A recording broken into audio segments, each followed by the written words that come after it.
हजूर खलीफतुल मसीह सानी ने पाकिस्तान के बनाने में कैसे हिस्सा लिया? क्या हिस्सा लिया था? कैसे? क्या कैसे?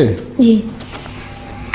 जब पाकिस्तान की तारीख थी उस वक्त मुसलमानों की जब मरदमशुमारी हो रही थी कि मुसलमान इलाके एक तरफ हो जाएंगे, पाकिस्तान में शामिल होंगे और उनकी खातिर वोट दे मुस्लिम लीग के लिए। उस वक्त खलीफा सानी ने सारों को कहा था, अहमदियों को, कि ख़ास तौर पे शामिल हो और इस तारीख में हिस्सा लो, अपने आप को मुस्लिम लीग में शामिल करके मुसलमानों पाकिस्तान के हक़ में अपनी राय दो। और इसके अलावा भी जब कादियान पहले जो था मुस्लिम अक्सरियत का इलाका था कादियान का, और साथ वाला ज़िला और तहसील सारा, वो उसको हिंदुओं की कोशिश थी या अंग्रेज़ भी मिली भगत थी जो उस वक्त गवर्नर जनरल था कि ये हिंदुस्तान में शामिल हो जाए। लेकिन फिर रातों रात, और फिर उन्होंने कुछ कहा कि मरदमशुमारी हो, सेंसस करवाया जाए, पता लगे कि मुस्लिम आबादी है कि नहीं।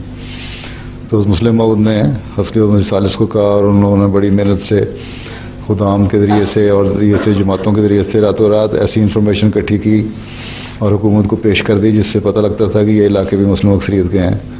लेकिन बहरहाल क्योंकि उन्होंने पहले फ़ैसला कर लिया था कि कादियान और दूसरा इलाका हिंदुस्तान में शामिल करना है, इसलिए उन शामिल नहीं हुआ। लेकिन कोशिश बहरहाल पूरी तरह की गई कि पाकिस्तान के जितने जितने मुस्लिम अक्सरियत के इलाके हैं वो साबित किया जाए कि यहाँ मुस्लिम अक्सरियत है और ये इससे पाकिस्तान में शामिल होने चाहिए।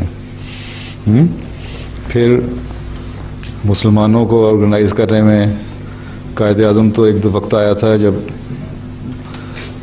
मायूस होकर चले गए थे कि मुसलमान इकट्ठे नहीं हो सकते हैं, फिर लड़ते ही रहेंगे आपस में, कोई ना कोई तंजीम बनती रहती है। और मौलवी ने हमेशा से किरदार अदा किया, एहरार ने और दूसरों ने। बल्कि अब जमात इस्लामी बड़ी हमदर्द और वफादार और कौम का पाकिस्तान के लिए अपनी कुर्बानियाँ पेश करने कहती है। इनका भी यही था कि पाकिस्तान ना बने। उस वक्त कायद आज़म यहाँ आ गए थे, बहुत बड़े वकील थे उस वक्त। यहाँ जो मिशनरी थे हमारे मुबल्लग इंचार्ज मौलाना दर्द साहब ही थे ना, अब्दुल साहब दर्द नाम था उनका। उनको खलीफा सानी ने कहा, उन्होंने कायल किया कायद आज़म को। फिर वो वापस गए, वहाँ जाके उन्होंने ऑर्गेनाइज़ किया मुसलमानों को। तो इस तरह फिर पाकिस्तान जब उन्होंने देखा कि अब आपस में इकट्ठा रहना मुश्किल हो गया हिंदुओं और मुसलमानों का, और जो ज़्यादा सहूलतें अंग्रेज़ों का रुझान भी उस तरफ है, तो उन्होंने अलहदा मुल्क का फिर मुतालबा पेश किया। तो ये भी उसकी हज़म सानी का काम है कि उस कायद आज़म को वापस, मोहम्मद अली जिन्ना को पाकिस्तान ना हिंदुस्तान वापस बुलवाया, फिर उन्होंने ऑर्गेनाइज़ किया, फिर वो मुल्क वजूद में आया।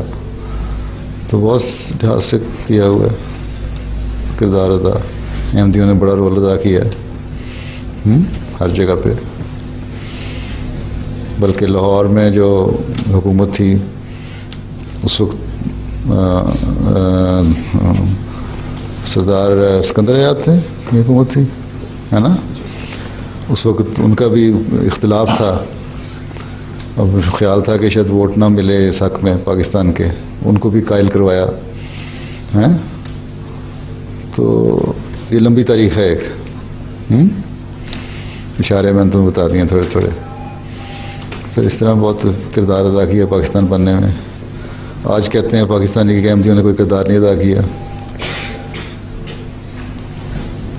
और फिर चौधरी ज़फ़रुल्लाह ख़ान साहब ने जो सारा मामला को कहा कि कायद आज़म का साथ दें, और कायद आज़म के बड़े करीबी थे वो, इसीलिए उनको पहले जो वज़ीर ख़ारजा थे, फ़ॉरेन मिनिस्टर चौधरी ज़फ़रुल्लाह ख़ान को बनाया था कायद आज़म ने।